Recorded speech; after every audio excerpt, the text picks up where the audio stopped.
अस्सलामुअलैकुम, welcome to सियासत dot P के। आज का कुछ वायरल कंटेंट और उन पर सोशल मीडिया का तज्जिया लेकर आपकी खिदमत में हाजिर हूँ। इस वीडियो को एज यूजुअल नीचे चैप्टर्स में डिवाइड कर दिया गया है ताकि अगर आपने कोई टॉपिक स्किप करना हो तो आप इजीली कर सकते हैं।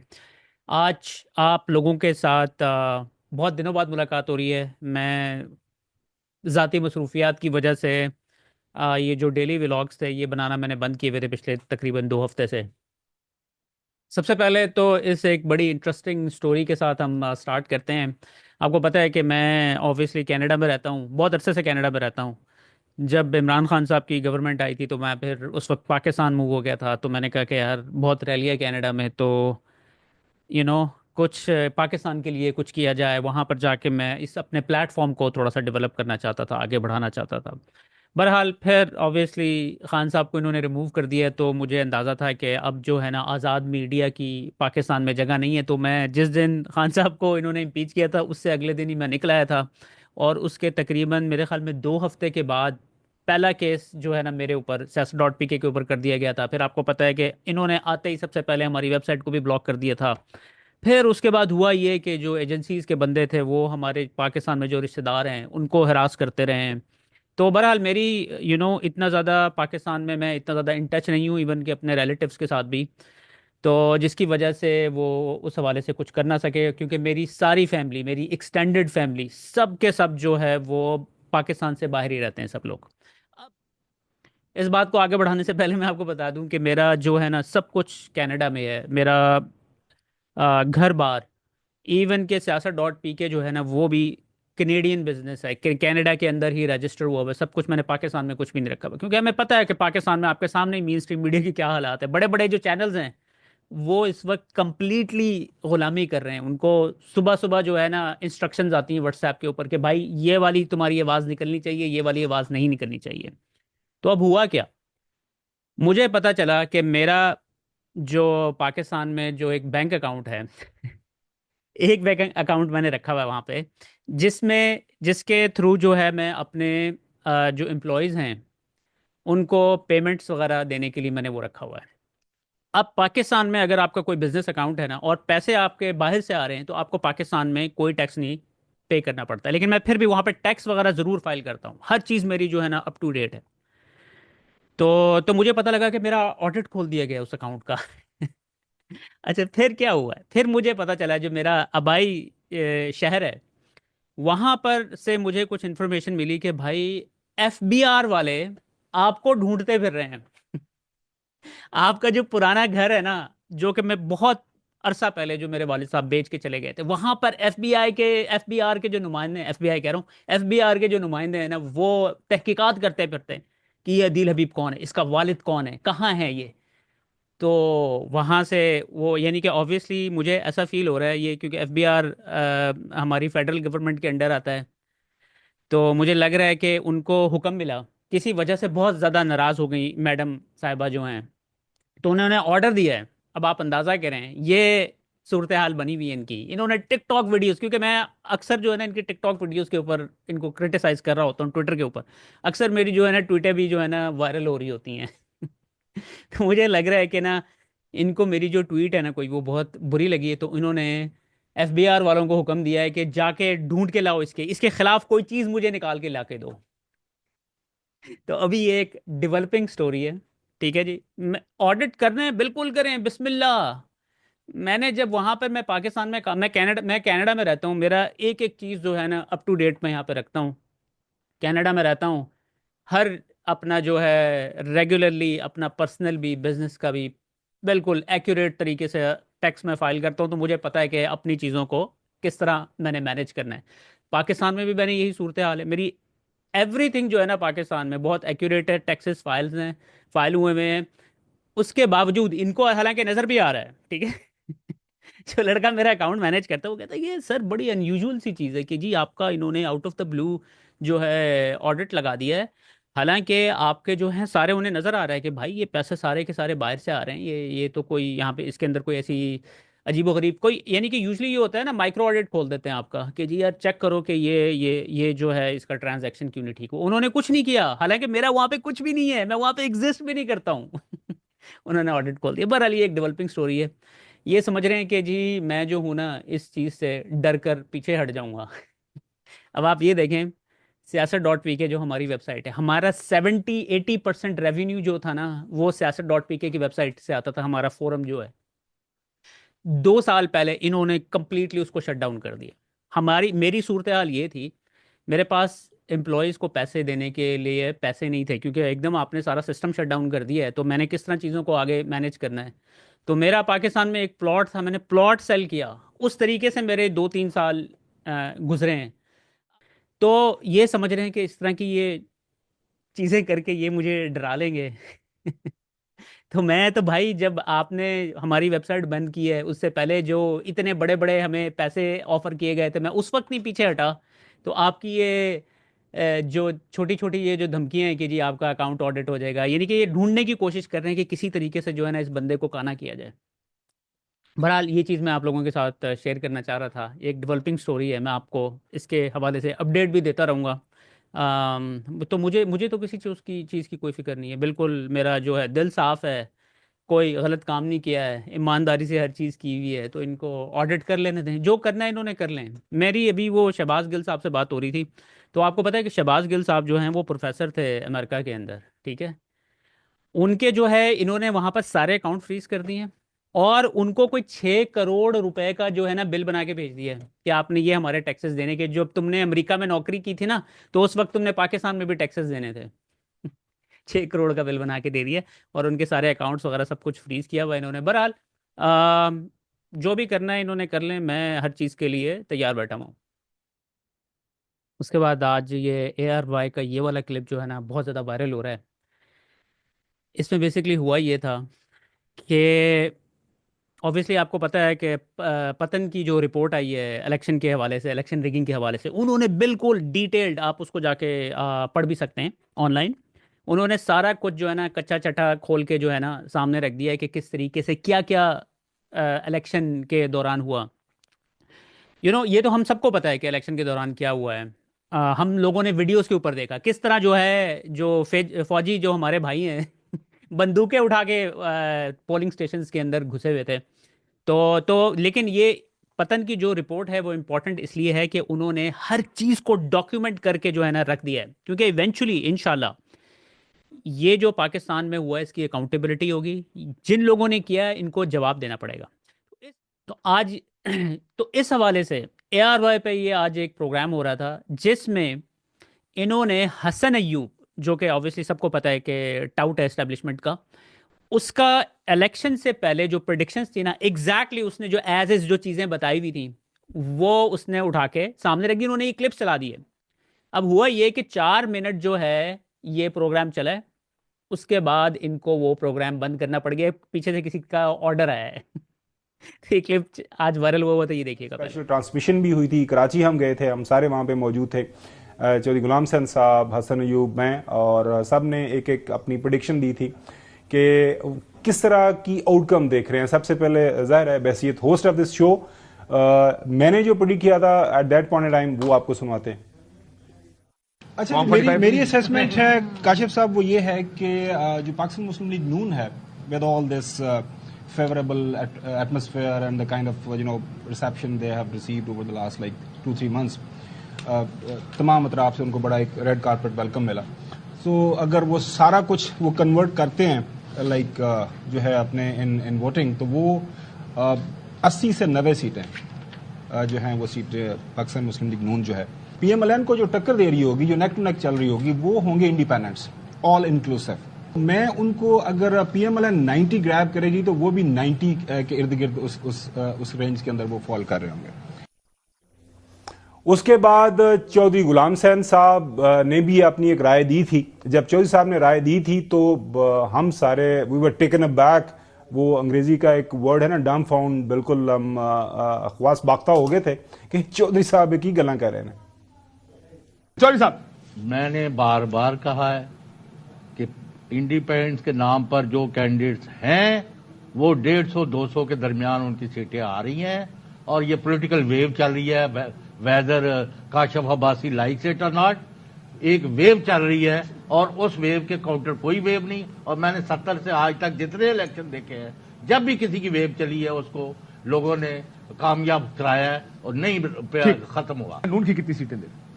Less than 50। ये चौधरी गुलाम हसन साहब की राय थी। और उसके बाद हसन अयूब साहब, ये पहली ट्रांसमिशन थी मेरी और हसन अयूब की जो एयरवाई के साथ इलेक्शन की। तो उन्होंने भी अपनी राय दी और उन्होंने बताया कि कौन सी पार्टी कितनी सीटें जीत रही है। हसन जी भाई जनाब।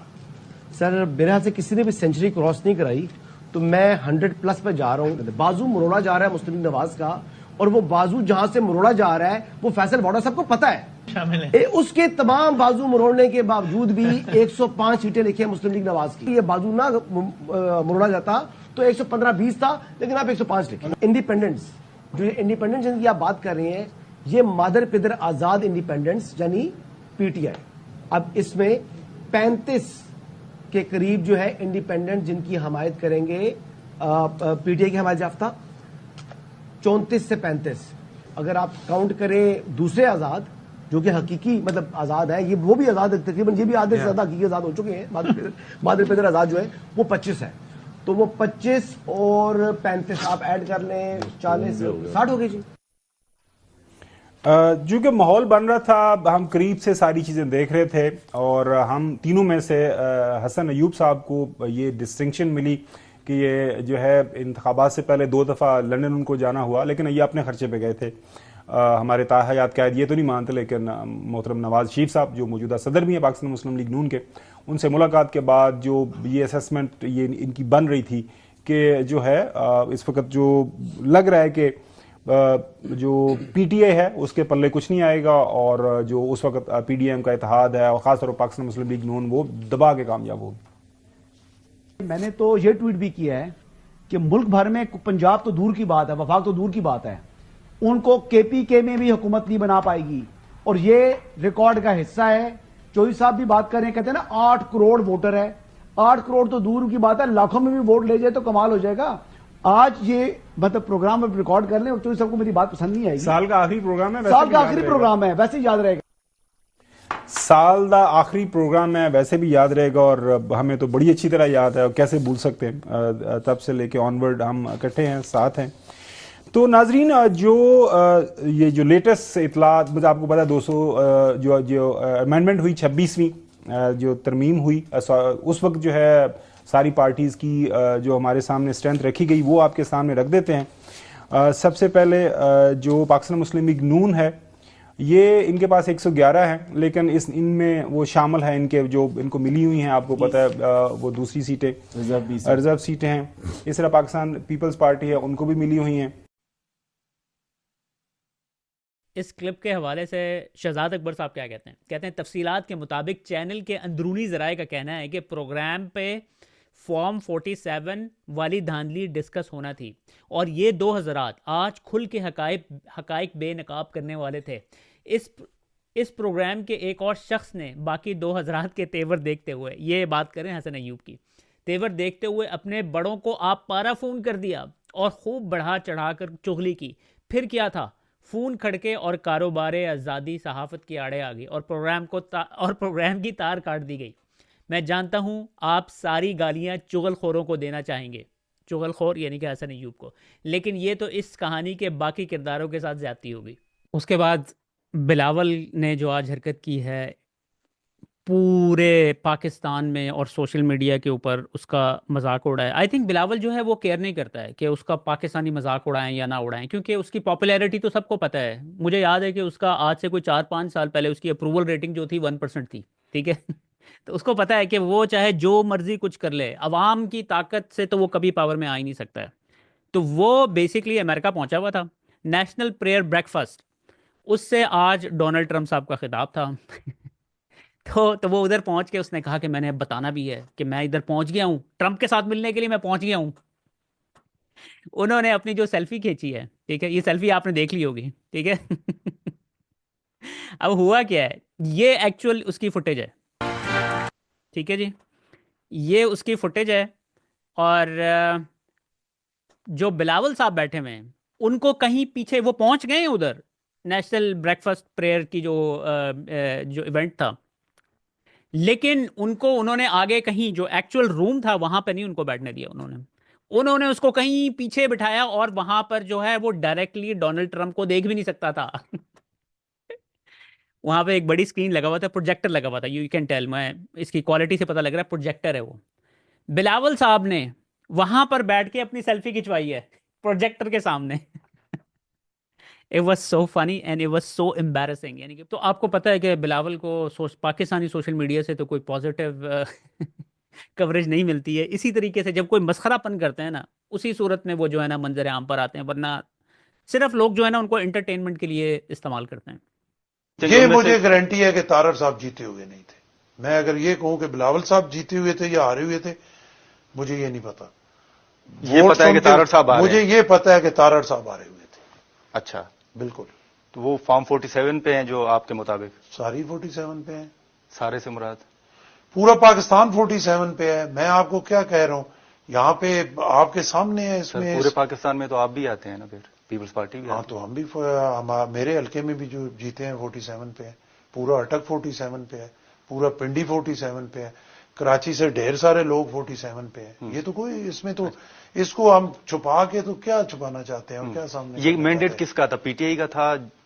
देखिए, मैं आपको कह रहा हूं कि आरओज का इलेक्शन है। ठीक है। ये गवर्नर पंजाब सरदार सलीम हैदर साहब हैं जो कि पीपल्स पार्टी के साथ बिलोंग करते हैं। जिन्होंने मैनेज किया, हाँ। किस तरीके से किया, क्या किया, जो जीते हैं वो बता सकते हैं ना। मैं तो हारा हुआ हूं, तो मैं कैसे बता सकता हूं कि जीते हुए ने क्या काम किया? ये मुझे अब सबको ये जो इस वक्त ज़बरदस्ती जिन लोगों को मुसल्लत किया गया है, इनका सबको एंड नज़र आ रहा है। तो पीपल्स पार्टी अपने आप को जो है ना थोड़ा बहुत जो है ना रिवाइव करने की कोशिश करी कि शायद जो है ना अब इस तरह की बातें करके जो है ना हमारी थोड़ी बहुत बचत हो जाए, या फिर ये नून लीग वालों को ब्लैकमेल कर रहे हैं। किताब जो थी मेरे वालिद ने मुझे दी कि मैंने ये खत्म कर ली है, तो मियां मुमताज दौलताना को जाके दे आओ। उनकी किताब थी। उस किताब में मैंने कुछ 10, 15, 20, 25 सफ़े पढ़े तो मुझे इंटरेस्टिंग लगी।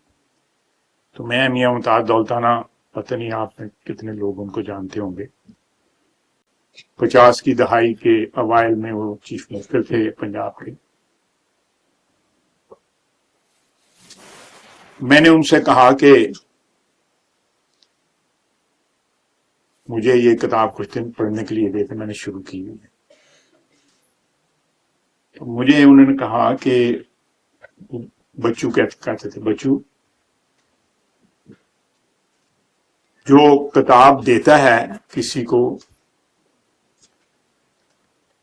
वो उल्लू का पट्टा होता है,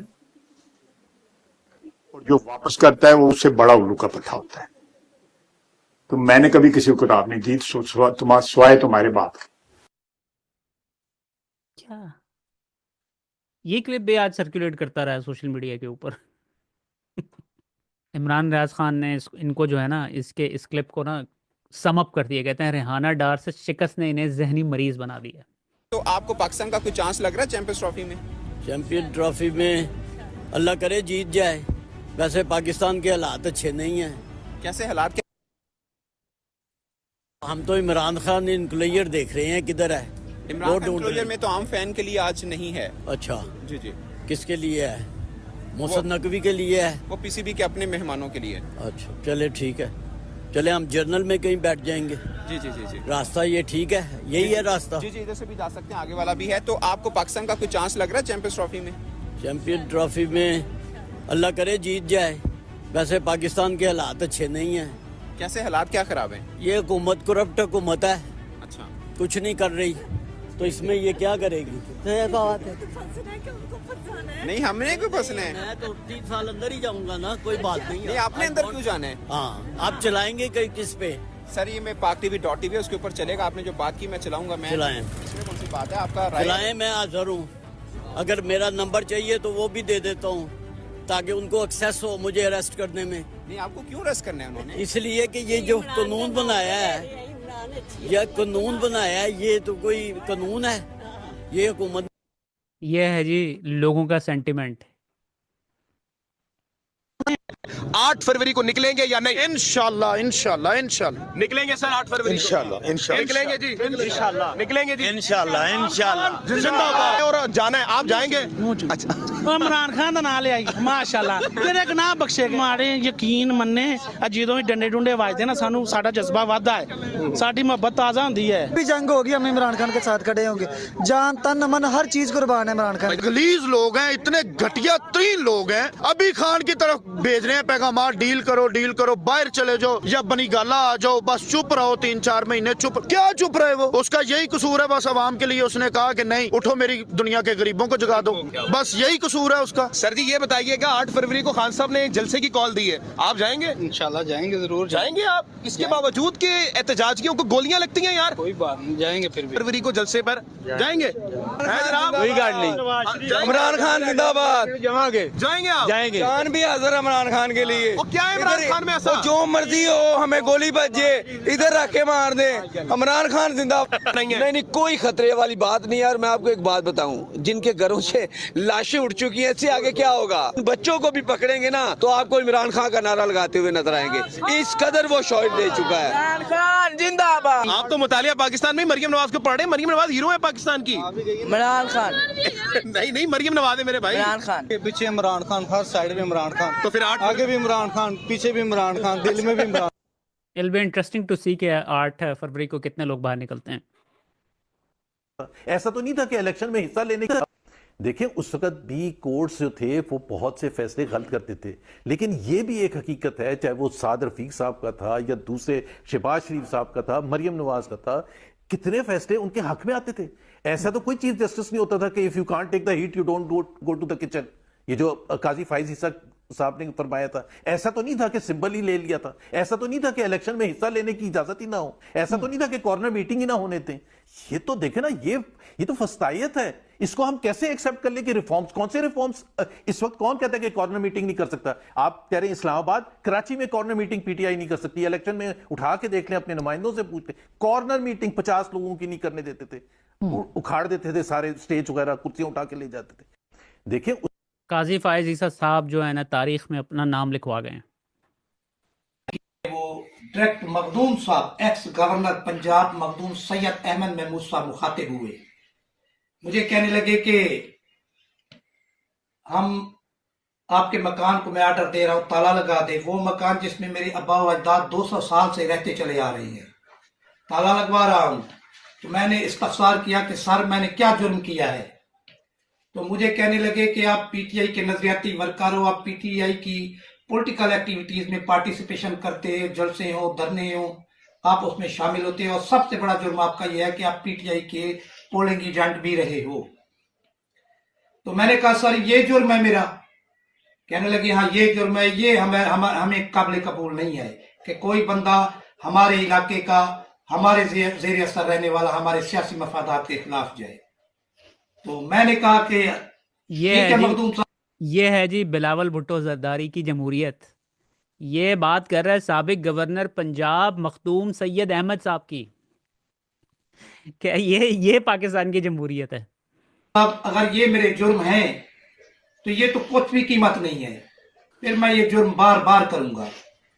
खैर उसके बाद उन्होंने हमें कमरे से निकाला, हमरा, मेरे बीवी, एक मेरी छोटी बच्ची थी।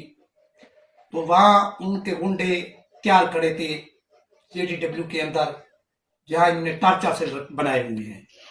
वो बैर हमारे निकलते ही उन्होंने मुझ पर थप्पड़ों की बारिश कर दी। मेरी बीवी को हिरासमेंट का शिकार किया, मेरी बीवी को गाली गलौज की, मेरी छोटी बच्ची रोती रही। इसके बाद हमें धक्के देकर मिल से बाहर निकाल दिया। ये सूरत हाल है। मेरी हुकाम बाला से गुजारिश है कि अब मुझे जान से मारने की धमकियां भी दे रहे हैं, मेरे साथ ये कुछ भी कर सकते हैं। लिहाजा ये रिकॉर्डेड बयान मैं दे रहा हूं कि अगर खुदा न खास्ता मेरा या मेरे बीवी बच्चों या मेरे किसी फैमिली मेंबर के साथ कुछ भी कोई भी हादसा हो जाए तो इसके जिम्मेदार एक्स गवर्नर मखदूम सैयद अहमद महमूद और उसके भी पाल। जंगल का कानून बना हुआ पाकिस्तान में। उसके बाद ये जो खातून अमेरिकन खातून आई हुई हैं, उनीजा एंड्रू रॉबिन्सन यानी कि आप यकीन करें पाकिस्तान पाकिस्तान के ऊपर ये बेसिकली रहमत बन के आई हैं। पाकिस्तान का आप आई डोंट नो कि आप ये जो कनेडियन टिकटॉक और अमेरिकन टिकटॉक के ऊपर मैं देख रहा हूँ, छाई हुई हैं ये हर जगह पर। और इनकी वजह से, क्योंकि जिस तरीके से पाकिस्तानियों ने इनके साथ सलूक किया है, मैं आपको ये बताऊं कि अफ्रीकन लोग जो है ना, जब ये यूरोपियन कंट्रीज़ में जाते हैं ना, तो इनके साथ कोई इतना अच्छा सलूक नहीं किया जाता, सिर्फ इनके रंग की वजह से। तो उस वजह से मैं इतने ज़्यादा मैं क्लिप्स देख रहा हूँ अफ्रीकन अमेरिकन के, वेस्ट इंडियंस के। टिकटॉक इस वक्त भरा पड़ा हुआ है और सब लोग पाकिस्तानियों से मोहब्बत का इजहार कर रहे हैं। वो कहते हैं कि ये जो हमें पाकिस्तान के बारे में, ये जो हमारे मेन स्ट्रीम मीडिया ने, CNN ने, फॉक्स न्यूज़ ने जो हमें पाकिस्तान के बारे में बताया ना, ये तो लोग हैं ही नहीं वो ऐसे, और ये बात बिल्कुल फैक्ट है। यानी कि पाकिस्तानी लोगों की जो हॉस्पिटैलिटी है उसकी तो कोई मिसाल ही नहीं मिलती है। यानी कि बहुत मोहब्बत करने वाले लोग हैं। और ये इस चीज़ को साबित किया है कि एक खातून आई है पाकिस्तान में, आपने देखा ही होगा कि किस तरीके से लोगों ने उनके साथ सलूक किया है। यानी कि उनको उनकी खातिर तवाज़ो करने में लगे हुए थे वहाँ पर लोग। बहरहाल इनकी वजह से बड़ा ही पॉजिटिव मैसेज गया। और बहुत सारे जो अफ्रीकन लोग हैं और अफ्रीकन अमेरिकन हैं, वेस्ट इंडियंस हैं, वो कहते हैं कि भाई अब तो हम पाकिस्तान ज़रूर जाएंगे। उसके बाद आज ट्विटर पर ये वाला क्लिप बहुत ज़्यादा सर्कुलेट कर रहा था और लोग इस क्लिप के हवाले से कह रहे थे कि यार हमें तो डर लगा हुआ है, इस मौलाना साहब की अब खैर नहीं है। क्लिप देखिएगा। हज़रात, मैं सिर्फ आपके 5 मिनट लूँगा क्योंकि हालात ऐसे हैं कि हम मजबूर हैं इस मौजू के ऊपर बात करें। आपको मालूम है पाकिस्तान जिस वक्त बना था, पाकिस्तान एक बहुत बड़ी क़ुव्वत थी। दुनिया की सबसे बड़ी इस्लामी क़ुव्वत, सबसे ज़्यादा आबादी वाला मुल्क पाकिस्तान था। एक तरफ मशरक़ी पाकिस्तान, एक तरफ मगरबी पाकिस्तान, दोनों को मिल के इनकी आबादी इतनी थी कि दुनिया के अंदर इनके बाद गालिबन इंडोनेशिया था और उसके बाद मुख्तलिफ मानते, लेकिन पाकिस्तान सबसे बड़ा था। वो पाकिस्तान आज दुनिया के नक्शे के ऊपर मौजूद नहीं है। हकीकत पसंद बंदा वो है जो अपने कोताहियों का एतराफ़ कर ले। पाकिस्तान को तोड़ने के अंदर जिन लोगों ने काम किया, उसके अंदर 2-3 नाम बड़े मशहूर किए जा सकते हैं। पहले हमारे इदारे, हमारे मुहाफिज, हमारे चौकीदार, उन्हों की जिंदगी एक पाकिस्तान बनते साथ ही कब्जा कर लिया। अयूब खान ने कब्जा कर लिया, सिकंदर मिर्जा ने कब्जा कर लिया, फिर हमारी वो जो नाम निहाद जमहूरियत थी वो हमारे पास आई नहीं। इससे क्या हुआ, फौज के अंदर ज्यादा लोग मगरबी पाकिस्तान के थे और बंगालियों को वो नीच जात समझते थे। और हकीकत यही है, हम तो छोटे 71 के अंदर बना, तो हम छोटे 8वीं क्लास में पढ़ता था, लेकिन हकीकत यह है कि हम समझते थे कि बंगाली बेचारे तो वो ऐसी वो कमी जैसे नहीं होते, वो कमी जैसे लोग हैं, इनका क्या ताल्लुक है, काले देखो इनका क्या हाल है। ये चीज जहनों के अंदर डाली गई कि बंगाली जो है वो बेचारा मस्कीन आदमी है, पता ही कैसे हमारे से जुड़ गया। और हकीकत ये है कि मुस्लिम लीग को सबसे पहले बनाने वाले बंगाली थे। सबसे ज्यादा पाकिस्तान को कबूल करने वाले, एहतजाज करके पाकिस्तान की हमायत में हम करें, वो बंगाल के लोग थे। लेकिन हमारी नाकामियां, हमारी नाहंजारियां, हमारी कोताहियां, हमारी बेमरवती की वजह से वो पाकिस्तान के वो लोग हमसे मुतनफिर हो गए, फिर उनका जुल्म किया गया। शेख मुजीब जिसको गद्दार कहा जाता है, मैं कभी उसको गद्दार नहीं समझता, कभी भी नहीं समझता था, आज नहीं पहले की बात। उसने हमेशा आखिर दम तक ये कहा कि मैं पाकिस्तान के साथ रहना चाहता हूं। इस कौम ने जिसको मैंडेट दिया है उसको दो। अगर मेरी अक्सरियत है पाकिस्तान के अंदर, मेरे हवाले हुकूमत करो, मैं पाकिस्तान को लेके चलूंगा। मैं कभी अलहदा रहना नहीं चाहता। हम छोटे छोटे थे, हमें पता है कोयटा में एक दफा आए वो पे, तो हम भी उनके साथ गए देखने के लिए। छोटे थे हम, समझ नहीं थी, लेकिन हमें लगा कि वो बंदा मुखलिस है। उस वक्त हम छोटे से थे, समझ नहीं आई, लेकिन मैं जाती तौर पर उनको मिला और मैं देखा कि वाकई वो बंदा बड़ा मुखलिस है। हमारे कोर साथी भी थे। पाकिस्तान टूट गया, सबसे बड़े जिम्मेदार हमारे एस्टेब्लिशमेंट लोग थे, फिर सियासी लोगों ने मिलकर इस तरह मामला किया और आज बदकिस्मती से वो मामला दोबारा पाकिस्तान के अंदर किया जा रहा है। आज हमारा एक फौजी बैठकर, फौजियों को आप समझ लीजिए क्या मामला है, हमें समझते हैं आसमान से उतरे हुए ये लोग हैं। भाई तुम FA किया होगा, BA किया होगा, तुम सेकंड लेफ्टिनेंट भर्ती हुए हुए, उसके बाद तरक्की के तुम जनरल बन गए हो, और तुमने अपनी मुलाजमत के दौरान क्या पढ़ा होगा, तुमने MA कर लिया होगा, तुम अपनी कोशिश कर लिए होंगे, लेकिन दुनियावी तालीम तुम्हारे पास MA से ज्यादा नहीं होती। अब किसी जनरल को उठा दो, शायद मुश्किल से कोई MA आपको मिलेगा, बाकी तमाम BA के बाद ही वो आगे बढ़ जाते। लेकिन इन लोगों ने सबक नहीं सीखा। जो पहले होता रहा वो दोबारा करने को ही तैयार है। आज देखो अजीब सी बात की इसने, एक बंदे ने, हमारा जो ये ISPR का जो बंदा है उसके, मुझे समझ नहीं आती कैसे लोग खुद बिठाए जाते हैं कि बेइज्जत हो ये लोग। कहा कि ये KPK के लोग खजाने जो है तुम जहेज में लेके नहीं आए हो। मुझे बताओ, तुम लेके आए हो जहेज में? तुम तो मुलाजिम हो, तुम ये बात कहने की अहल कैसे हो कि अमन तुम जहेज में लेके नहीं आए? और ये वही बात कर रहे हैं, याद रखो। वो नफरत का बीज आर पठानों के अंदर बोया जा रहा है। वो नफरत का बीज इस वक्त बलूचिस्तान के अंदर लोगों में बोया जा रहा है। वो नफरत का बीज इस वक्त, अगर पीपल्स पार्टी की हुकूमत ना होती, सिंध के अंदर सिंह उद्देश्य के लिए तैयार होता मामला। इसके पीछे कौन है? वो लोग जिन्होंने 2-4 साल बाद रिटायर्ड हो जाना, हमको पूछेगा भी नहीं, और फिर ये भी नहीं देखते हमारे पेशरों का हाल क्या था। हाँ, पूछा जाएगा। जो बंदा आइन के खिलाफ बात कर उसको पूछा जाएगा। मैं पूछता हूं, मैं उन लोगों से पूछता हूं जिनके हाथ में इख्तिदार की कमान है कि मुझे बताओ, अगर मैं कोई चोरी करूं मुझे पकड़ लो, मुझे जेल में डाल दो। तुमसे पहले जो अरबों रुपए के लूट ले गए, तुम्हारे पर जनरल लेके चले गए, गुलजार कियानी को देख लो, परवेज मुशर्रफ आज जानी हो गया उसको देख लो, बाजवा को देख लो। एक बंदा 2-2.5 लाख रुपए तनख्वाह लेने वाला बंदा अरबों की जायदाद का मालिक कैसे बना, कौन पूछेगा?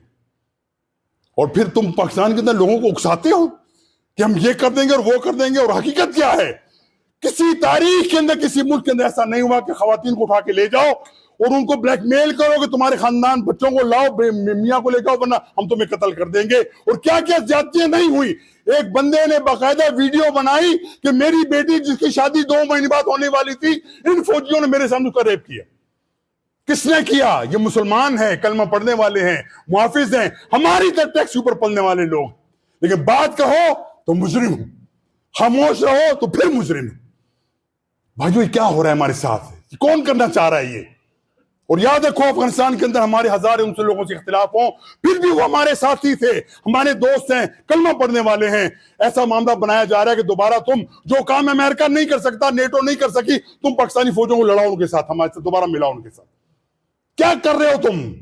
तुम्हें एहसास नहीं है कि पैसा कमाने के लिए पाकिस्तान को तोड़ना चाहते हो? हमने यही रहना है, हमारी जिंदगी भी यही है, मौत भी यही है, बच्चों का मुस्तकबिल भी पाकिस्तान से वाबस्ता है। हमें पता है कि तुम्हारे जनरल अभी फौरन भाग जाएंगे। इस वक्त तकरीबन 500 से ज्यादा जनरल और बड़े बड़े ओहदों वाले ये हैं, वो पाकिस्तान यूरोप अमेरिका में बैठे हुए। पाकिस्तान से कोई ताल्लुक नहीं उनका।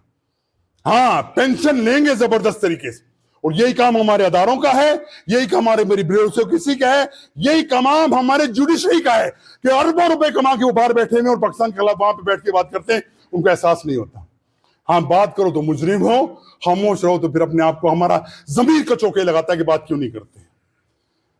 हजरात, ये बातें यकीन कीजिए, अल्लाह हमारे मुंह में खाक ऐसी बात न जाए, लेकिन हमें लगता है ऐसा ही है कि नफरतें फैलाई जा रही हैं।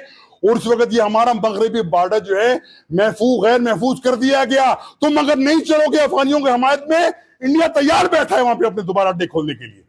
अमेरिका ने पहले कह दिया कि तुम उनको दहशतगर्द करार दो, जंग दोबारा करो, हम तुम्हारी एड करेंगे। सिर्फ पैसा कमाने के लिए, सिर्फ पैसा कमाने के लिए कौम को फरोख्त कर रहे हो, दीन को फरोख्त कर रहे हो। हस्बुनल्लाहु व निअमल वकील। भाइयों, सिद्ध के दिल से दुआ करो, अल्लाह हमारे पाकिस्तान को महफूज रख। अल्लाह ताला, ये पाकिस्तान दुनिया के अंदर इस्लाम का कला कहलाने के लिए बना था। अल्लाह ताला, अब भी पाकिस्तान के अंदर लोग हैं, और मैं ये कहता हूं उसके अंदर 4-5 लोगों के अलावा तमाम फौज हमारी अपनी दोस्त है, हमारे भाई हैं, बेटे हैं, हमारे भतीजे हैं, हमारे खुद अपने फौज के अंदर हैं। लेकिन 4-5 लोग जो हैं वो उसको ब्लैकमेल करके ले जाते। अब मुझे ये भी मैं कल देख रहा था, पता नहीं गलत बात छूट रही है कि सच्ची है, ओरिया मकबूल जान बहुत बड़ा ब्यूरोक्रेट था, मैं जाती तौर पर उसको जानता हूँ, वो कोयटा में रह के आए थे। वो सुना है उनको भी पुलिस पकड़ के ले गई थी, पुलिस पकड़ के ले गई। तो कौन सी पुलिस है ये अल्लाह जानता है। वो भी सुना है फौत हो गए। अभी तक कंफर्म नहीं हुआ, लेकिन कल नेट पे ये बात थी कि वो फौत हो गए।